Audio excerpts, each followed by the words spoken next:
సంబంధించిన సంక్షేమ ఫలాలు లబ్ధిదారులకు అందుతున్నాయా లేవా అని చెప్పి ఒక సమీక్ష నిర్వహించడానికే ఈ దిశ కమిటీ సమావేశాన్ని దేశవ్యాప్తంగా నిర్వహించడం జరుగుతున్నది. దానిలో భాగంగా ఈరోజు కరీంనగర్, రాజన్న సిరిసిల్ల రెండు జిల్లాలకు సంబంధించి దిశ కమిటీ సమావేశాన్ని నిర్వహించడం జరిగింది. చాలా డిపార్ట్మెంట్స్ అన్ని కూడా కేంద్రం ఇచ్చేటువంటి సంక్షేమ పథకాలను ప్రజలకు చేరువేసే విషయంలో అధికారులందరూ కష్టపడి పనిచేస్తున్నారు. మా ఇద్దరు జిల్లా కలెక్టర్ కూడా చాలా యాక్టివ్, చాలా కష్టపడి పనిచేస్తున్నారు. ఇటు కేంద్ర ప్రభుత్వ పథకాలు కానీ రాష్ట్ర ప్రభుత్వ పథకాలు కానీ రెండింటినీ అధికారులు సిబ్బంది అంతా కూడా రెండు కళ్ళుగా భావించి వాళ్ళు వ్యవహరిస్తేనే ఆ లక్ష్యం నెరవేరుతుంది, ప్రజలకు న్యాయం జరుగుతుంది.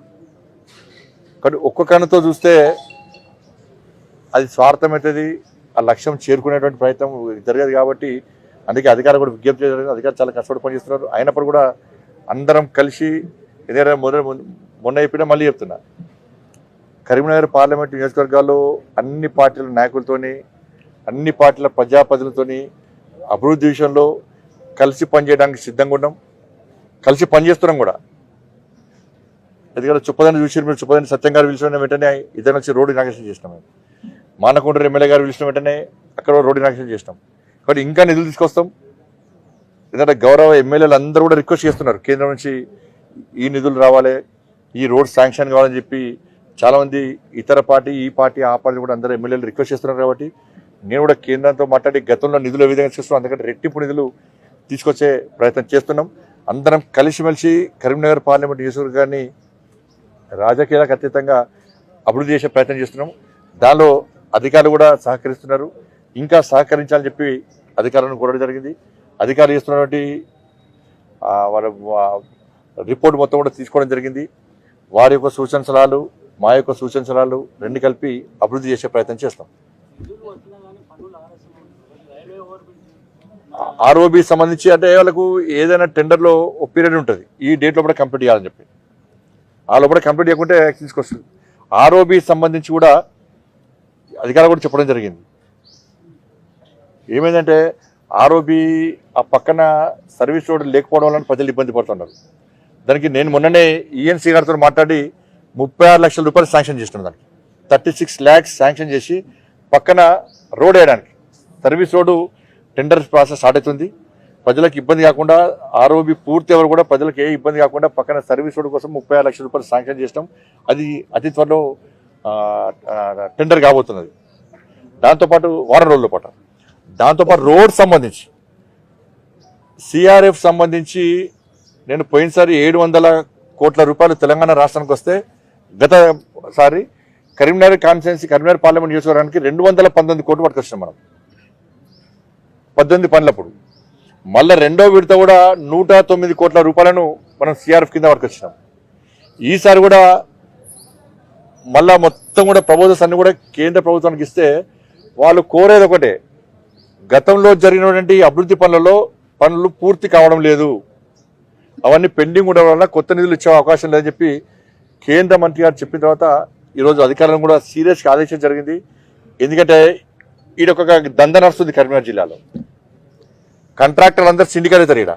అందుకే ఇద్దరు జిల్లా కలెక్టర్ గారు చెప్పి నేను సిపిఆర్ కూడా చెప్తే సిపిఆర్ చెప్తాను నేను, ఎవరైతే సిండికేట్ అవుతారో వాళ్ళకి క్రిమినల్ యాక్షన్ తీసుకుంటాం గ్యారెంటీ. సిండికేట్ అవుతారు, సిండికేట్ అయ్యి స్టేట్ గవర్నమెంట్ వర్క్స్ వాళ్ళే చేస్తారు, సెంట్రల్ గవర్నమెంట్ వర్క్స్ వాళ్ళే చేస్తారు. ఒక్కొక్కరు 10 వర్క్స్ తీసుకుంటారు. ఇక్కడ కొబ్బరికాయ కొడతారు, తట్ట మొరం పోస్తారు, ఒక టిప్పర్ కంకర వేస్తారు, పోతారు, ఇంకో వర్క్ స్టార్ట్ చేస్తారు. ఎక్కడొక బిల్ రాకుంటే ఈ పనులు ఆపేస్తారు. కేంద్రం ఇచ్చే పైసలు నేరుగా వస్తున్నాయి, అన్ని నిధులు వస్తున్నాయి.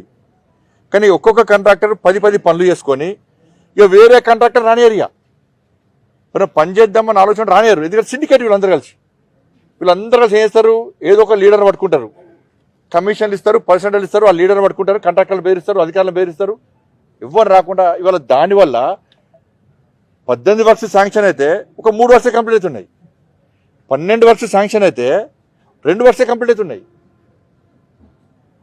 కాబట్టి మళ్ళీ ఏమంటారు, నిధులు తీసుకురాలే, నిధులు రాలే అంటారు. నిధులు వస్తున్నామో కాంట్రాక్టర్లు సిండికేట్ అయ్యి పని చేయకుండా ఉంటారు. కాబట్టి సిండికేట్ అయ్యే కాంట్రాక్టర్లు మీద కంపల్సరీ క్రిమినల్ యాక్షన్ తీసుకోవడానికి జిల్లా కలెక్టర్ గారిని వారికి సూచించడం జరిగింది. బ్లాక్ లిస్ట్ ఎవరైతే పీరియడ్ అయిపోయినాక కూడా పని చేస్తలేరు. 2 జిల్లాల అధికారులు ఆదేశించారు జరిగింది. మొత్తం పూర్తి డీటెయిల్ రిపోర్టు 1 వీక్ లోపల జనవరి 5 లోపల ఏ కాంట్రాక్టరు పని ఎందుకు చేయలేదు, పని చేయని కాంట్రాక్టర్ మీద డిపార్ట్మెంట్ పరంగా సీరియస్ యాక్షన్ తీసుకోవాలి. వాడు పని చేయడానికి అర్హులే వాళ్ళందరూ, అనర్హులు వాళ్ళందరూ కూడా. ఒకటి క్రిమినల్ యాక్షన్ ఉంటుంది, పని చేయకుంటే సీరియస్ యాక్షన్ ఉంటుంది. కాబట్టి దీని మీద చాలా సీరియస్గా వివరిస్తాం. ఎందుకంటే ఇలా రివ్యూ చేసిన తర్వాత చాలా బాధ అనిపించింది. సిండికేట్ కాంట్రాక్టర్ మీద మాత్రం పక్కా లోపడిస్తాం వాళ్ళని.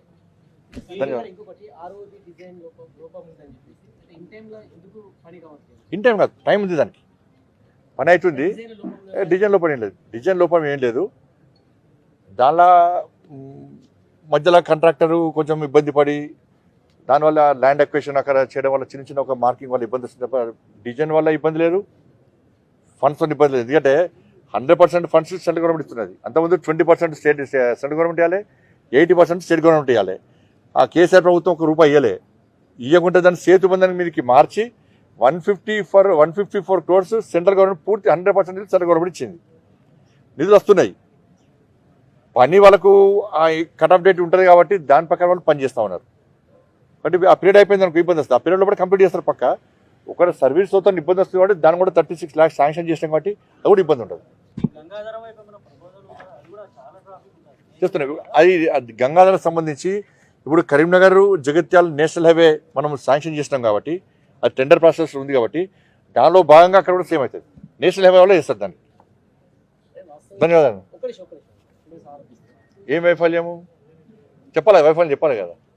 వైఫల్యం ఏంది? కేంద్ర ప్రభుత్వం వైఫల్యం రోడ్ ROB శాంక్షన్ చేసుడా, 154 కోట్ల రూపాయలు కేంద్ర ప్రభుత్వం నేరుగా నిధులు ఇచ్చాడా.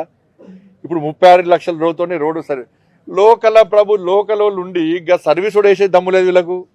154 కోట్ల రూపాయలతో ROB శాంక్షన్ చేస్తే కనీసం కృతజ్ఞత భావం లేదు. లేనప్పుడు కొబ్బరికాయ కొట్టిపోయారు సిగ్గు లేకుండా. మేం చేస్తామన్నారు, మరి ఇప్పుడు ఎట్లా విమర్శిస్తారు? ROB పోయి ఎట్లా విమర్శిస్తారు? ఇవాళ చేయించింది 100% బడ్జెట్ ఇచ్చింది కేంద్ర ప్రభుత్వం. కాబట్టి ఇలా మొన్న నేనే మాట్లాడి మళ్ళీ సర్వీస్ రోడ్ శాంక్షన్ చేసినాం. సర్వీస్ రోడ్ అయితే కొంచెం ఇబ్బంది తగ్గుతుంది. కాబట్టి కాంట్రాక్టర్కు ఈ టైం ఉంటుంది, ఈ టైం లోపల పూర్తి చేసేటువంటి అవకాశం ఉంటుంది. కాబట్టి అది దాటిందంటే కాంట్రాక్టర్ మీద యాక్షన్ ఉంటుంది. స్మార్ట్ సిటీ సంబంధించి స్మార్ట్ సిటీ మిషన్ పూర్తయింది. అయినప్పుడు కూడా కేంద్ర మంత్రిని మెప్పించి March 31 వరకు కూడా దాన్ని పొడిగించే ప్రయత్నం చేసినాం. 398 crores ఇచ్చినాం మనం. కాబట్టి ఇంకా 70 కోట్లు కేంద్ర ప్రభుత్వం నుంచి రావాల్సి ఉన్నది. ఇంకా 70 కోట్ల రూపాయలు కేంద్ర ప్రభుత్వం రావాల్సి ఉన్నది. దానికి రాష్ట్ర ప్రభుత్వం 70 కోట్లు ఇవ్వాల్సి వస్తుంది. దీనికి సంబంధించి ఇంకా 30 కోట్ల రూపాయల పెండింగ్ వర్క్స్ ఉన్నాయి వీళ్ళ దగ్గర. 30 crores సంబంధించి వాళ్ళు యూసీ ఇవ్వలే, అది పెండింగ్ ఉంది. ఇంకా అవి ఎందుకు పెండింగ్ ఉన్నాయో తెలియదు. అది ఆ 30 crores సంబంధించి యూసీ ఇస్తే ఇంకా 100 కోట్లు 70 కోట్లు కేంద్రం నుంచి వస్తే స్మార్ట్ సిటీ మిషన్ అనేది పూర్తి అవుతుంది. స్మార్ట్ సిటీ వర్క్స్ నాకు తెలిసి ఎక్కడ పెండింగ్ లేవు. దీనిలో ఒక కన్ఫ్యూజన్ అదొకటి ఏంటంటే ఒక కాడ ఒక రోడ్ వేసినారు. ఇలా మీటింగ్లో అదే చెప్పినాను. ఒక కాడ ఒక గల్లీకి రోడ్ వేసి 50% రోడ్ కంప్లీట్ చేసినారు, 50% పెండింగ్ ఉన్నది. ఈ రోడ్ వేయకుండా ఇబ్బంది లేదు, సగం రోడ్ వేసరికి ప్రజలు ఇబ్బంది పడుతున్నారు. ఈ రోడ్ ఎందుకు ఆగింది అని అడిగితే స్మార్ట్ సిటీ పైసలు అంటున్నారు. అవి ఎవరి స్మార్ట్ సిటీ పైసలు కావాలి? CDF ఫండ్స్ వస్తలేవు, కాన్స్టిట్యూన్సీ డెవలప్మెంట్ ఫండ్స్ వస్తలేవు. ఇలా స్మార్ట్ సిటీ కింద బదనాలు చేస్తున్నారు. అంటే CDF స్మార్ట్ సిటీ పైసలు అనేది ప్రజల లోపల కొంచెం అయోమయం సృష్టించే ప్రయత్నం కొంతమంది చేస్తున్నారు. దానికి ఇప్పుడు క్లారిటీ ఇచ్చాం. అందుకే చెప్పినాం, కొత్త రోడ్స్ దయచేసి ఇవ్వకండి. ఎక్కడైతే పెండింగ్ ఉన్నాయో, సగం పనులు పూర్తయినాయో వాటిని పూర్తి చేసిన తర్వాతనే మిగతా ఇవ్వండి అని చెప్పినాం. దాంతోపాటు మన అమృత్ కోసం 374 కోట్లు కరీంనగర్ పార్లమెంట్కి ఇచ్చినాం. అమృత్ పైసలు 374 crores ఇవాళ కరీంనగర్ పార్లమెంట్కి ఇచ్చినాం. దాన్ని కూడా టెండర్ ప్రాసెస్ మన కరీంనగర్లో కార్పొరేషన్ ఇనాగ్రేషన్ చేసినాం. మిగతా కూడా ఇవాళ ప్రభుత్వం స్టార్ట్ చేసిన ఆల్రెడీ. అవి కూడా టెండర్ ప్రాసెస్ పూర్తి కాబోతున్నది. దాని ద్వారా కూడా ఇంకా అభివృద్ధి జరిగేటువంటి అవకాశం ఉంది. ధన్యవాదాలు. దాంతోపాటు కేంద్ర ప్రభుత్వం మానిటరింగ్ ఉంటుంది. ఒకటి చెప్తున్నాను, జిల్లా నిధులు ఇవ్వడం మాత్రమే కేంద్ర ప్రభుత్వం ఆజమాయిషీ ఉండదు. నేను ఫస్ట్ ఎంపీ గెలిచాక గిట్టిన తెలియక పోయి పెద్ద లెటర్ పట్టుకుని పోయినా, సార్ జరుగుతుంది సార్ చెప్పంటే ఆజమాయిషీ ఉండదు. కేంద్ర ప్రభుత్వం రాష్ట్ర ప్రభుత్వం ఆజమాయిషీ ఉంటుంది. అధికారులే కేంద్ర ప్రభుత్వం ఆజమాయిషీ ఉండదు. స్మార్ట్ సిటీ నిధులు డైవర్ట్ చేస్తే కేంద్ర ప్రభుత్వం ఆలోచించింది. స్మార్ట్ సిటీ నిధులు డైవర్ట్ చేసారు, ఇవ్వలే. అప్పుడు కేంద్ర ప్రభుత్వం ఇన్వాల్వ్ అయ్యి నిధులు ఇచ్చే ప్రయత్నం చేసింది కేంద్ర ప్రభుత్వం. నేను అర్బన్ డెవలప్మెంట్ కమిటీ మీటింగ్లో మాట్లాడిన తర్వాతనే 196 crores కర్మేరకు వచ్చినాయి. మళ్ళీ గొడవ వేస్తేనే రాష్ట్ర ప్రభుత్వ వాటా 196 crores రాష్ట్ర ప్రభుత్వం వాటా ఇచ్చింది. అప్పటికి 3 సంవత్సరాలు కేంద్ర ప్రభుత్వం ఇచ్చిన 196 కోట్ల రూపాయలు రాష్ట్ర ప్రభుత్వం మొత్తం డైవర్ట్ చేసింది. నేను కొట్లాడిన తర్వాతనే ఇచ్చాడు మళ్ళీ. కాబట్టి ఆజమాయిషి ఉండదు, అక్కడనే ఇబ్బంది వస్తున్నది.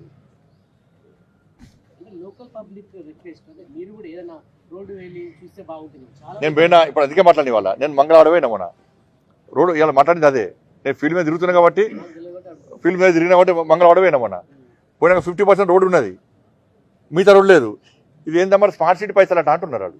అది స్మార్ట్ సిటీ పైసలు కాదు, అది సిడిఎఫ్ ఫండ్, అది సిడిఎఫ్ ఫండ్. అది శివాజీ ఇప్పుడు మీకు ఎగ్జాంపుల్ చెప్తాను.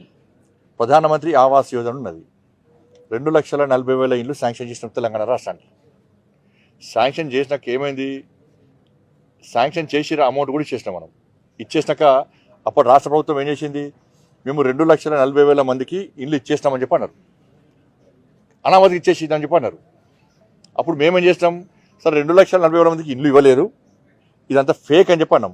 అప్పుడు కేంద్ర మంత్రి ఏం చేసిండు తోమర్ గారు, ఈ 2,40,40,000 మందికి మీరు ఇచ్చినట్టు కదా ప్రధానమంత్రి ఆవాస్ యోజన కింద, ఆ బెనిఫిషియర్స్ లిస్ట్ ఇవ్వండి అన్నాడు.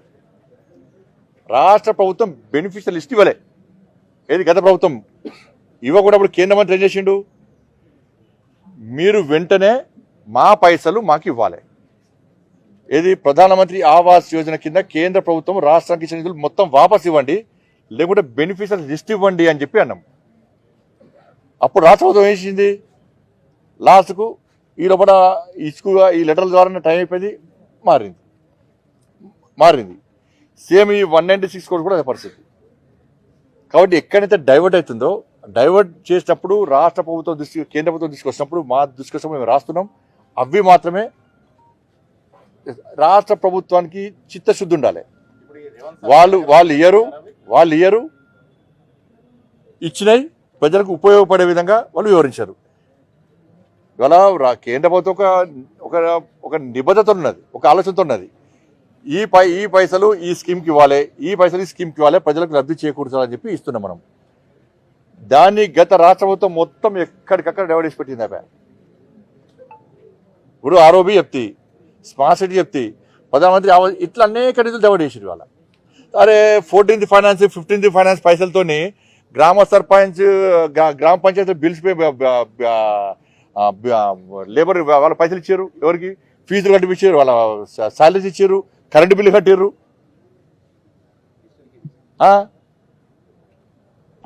కాబట్టి చిత్తశుద్ధి ఉండాలి. రికవరీ ఏముంటుంది, దృష్టికి అసలు ఎట్లా రాస్తాం, ఇంకోసారి నెక్స్ట్ పైసలు ఇయ్యరు. ఎవరు నష్టం, అది ప్రజలకు నష్టం, రాష్ట్రానికి నష్టం. అది ఇది ప్రభుత్వ అధికారిక భవనం ఇది, కాబట్టి తర్వాత మాట్లాడుతుంది. ధన్యవాదాలు. మీరు ఇవన్నీ పెట్టి ఆలోచిస్తారు మీరు. ధన్యవాదాలు.